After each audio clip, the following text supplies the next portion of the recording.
Good evening, everybody. So finally, we have come to the final term, and I wish you all the best.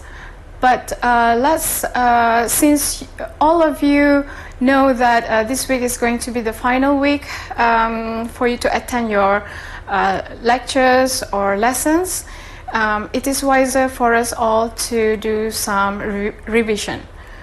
So for this session, we are going to revise what you have learned throughout this module, and also you will learn how to study for vocabulary and to brush up on your listening skills. And I hope that by the end of this term, you will feel ready and equipped to face the proficiency exam and also your future lectures endeavor. To make it simpler for you to follow this session, I have divided each unit into two parts. So we have vocabulary and discussion on one corner, and note-taking and listening focus on the other corner. I wish that you still recall during the first week of listening lesson, we talk about various different learning styles under the branch of education. And I have given you a lot of input on this theory, multiple intelligences theory by Howard Gardner. And we all know that so far we have 9 multiple intelligences. You also had to listen to a video lecture on the definition of multiple intelligence. You learned about the traditional way to measure intelligence, and then the effects of this theory in the classroom. Also, I taught you how to pronounce certain verbs with the ending of ed and s, and then by the end of the first week, I gave you homework related to TED Talk, and then you had to submit your note-taking outline to me. This is done so that you could have some kind of practice on taking notes. And then the second week of this module, we were able to explore the work of Frank Gehry, who is a famous architect. And we also talked about some common words related to architecture, and then also I asked you about your own experiences related to buildings, aspects of designs that you like, and then I asked about one particular building that you like in terms of the functions and the features of that building. On to the discussion part, I also taught you how to disagree in a discussion using some kind of a polite way to disagree, and also through acknowledging a point. And then you also know probably a little bit of the principles of Vitruvius, and also the features of Gehry's style of architecture, examples of his designs and the reasons why he developed his styles. And we also had a really great discussion in the lesson in terms of discussing your preference related to these two distinct architects. I guess most of you prefer Jeannie Gang's style because she not only focus on the building relationship with the community, but also she focuses, as Frank Gehry's style of architecture, she focuses on the artistic value of her designs. And after that, we talked about the 21st century cities. We discussed on why people nowadays love to move from where they were to city. Also, we discussed greatly in terms of your own experience about these three questions: what you like about a city, what would you like to change about a city, and also the pros and cons of living in a city. You watch a video lecture on the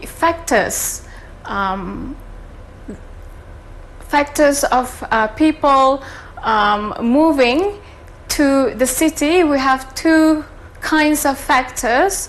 The first one, push factors, and then the second part is pull factors.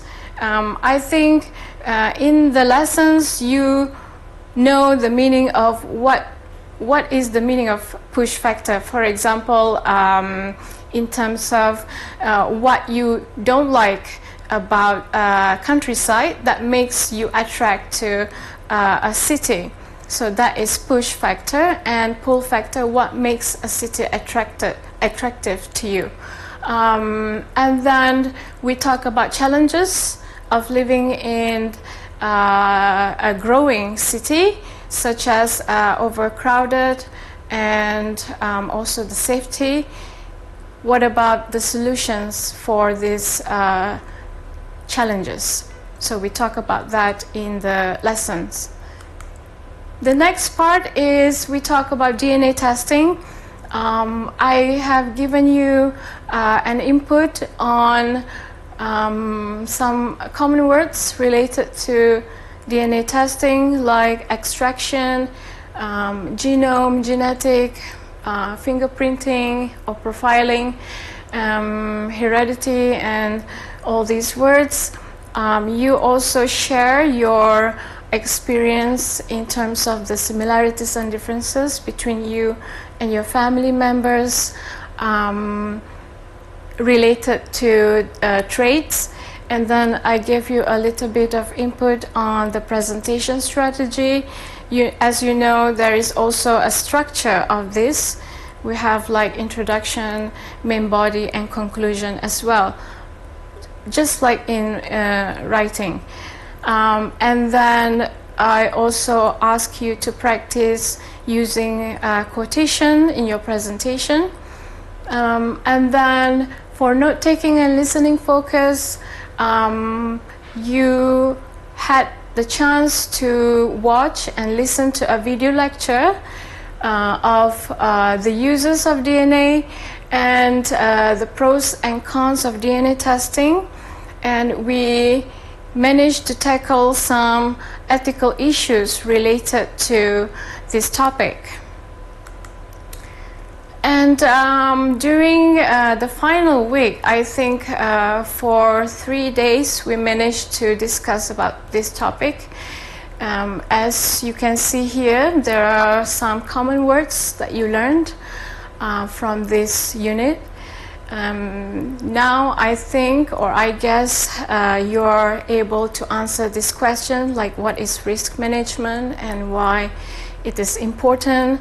There are a lot of sources of risk, but in this module we stress on the topic of natural disasters or natural hazards.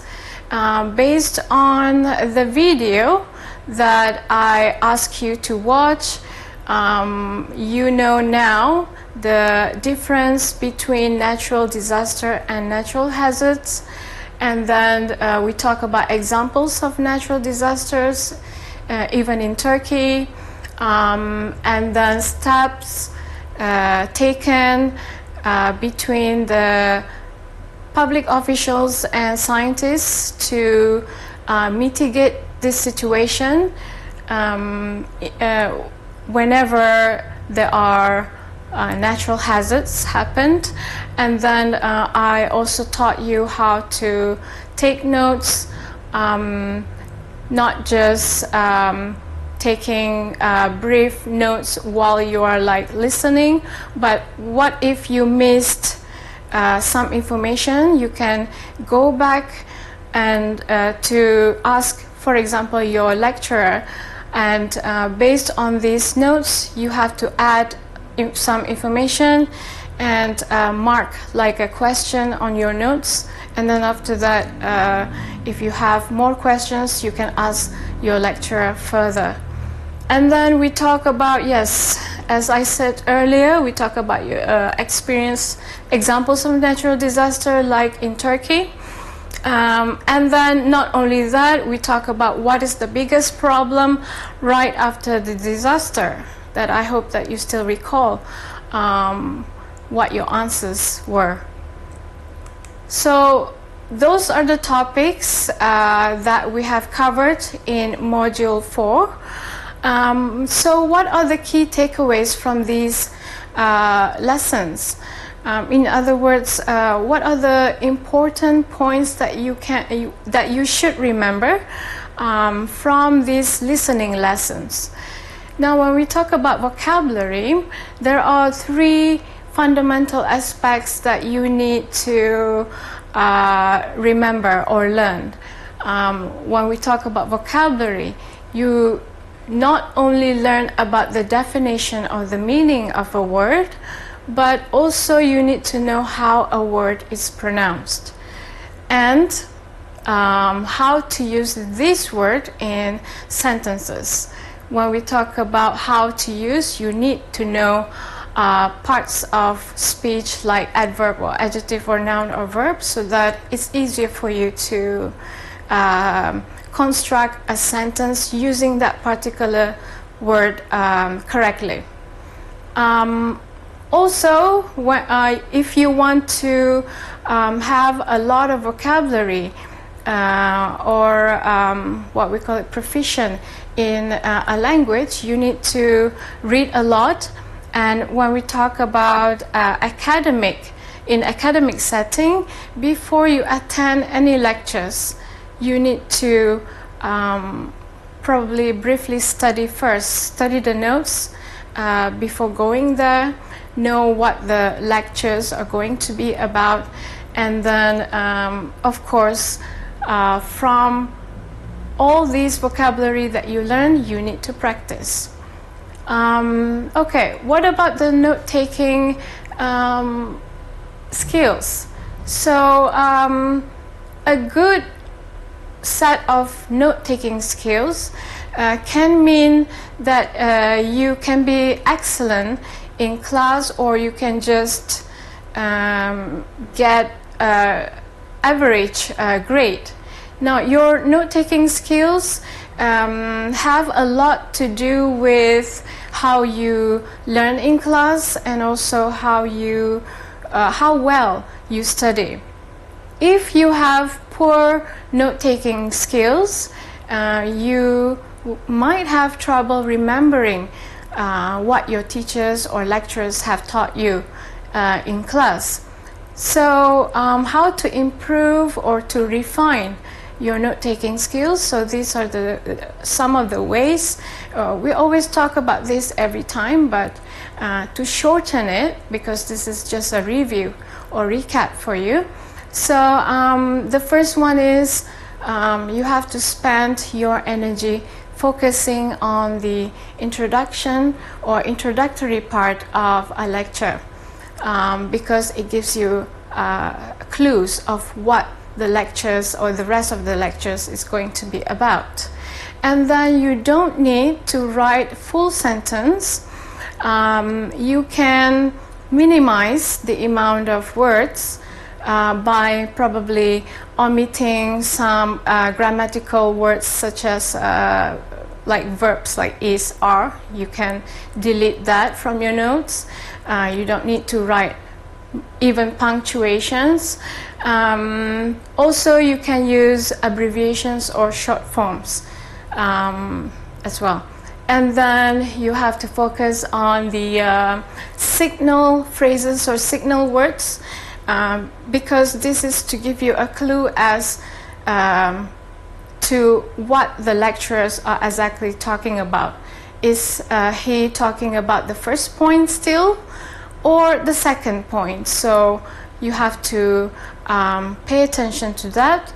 And when we speak about exam, listening exam, you will be given question papers, or you will be given outline first, and then based on this outline or question papers, use prediction. For example, if the question asks you when, so automatically it's going to be about probably year or date, you know. And then, of course, practice taking notes while listening or while watching to especially a documentary or something like that. So that's all for today. I hope to see you again tomorrow. Tomorrow is going to be our final lessons on Zoom. I wish you all the best and take care of yourself.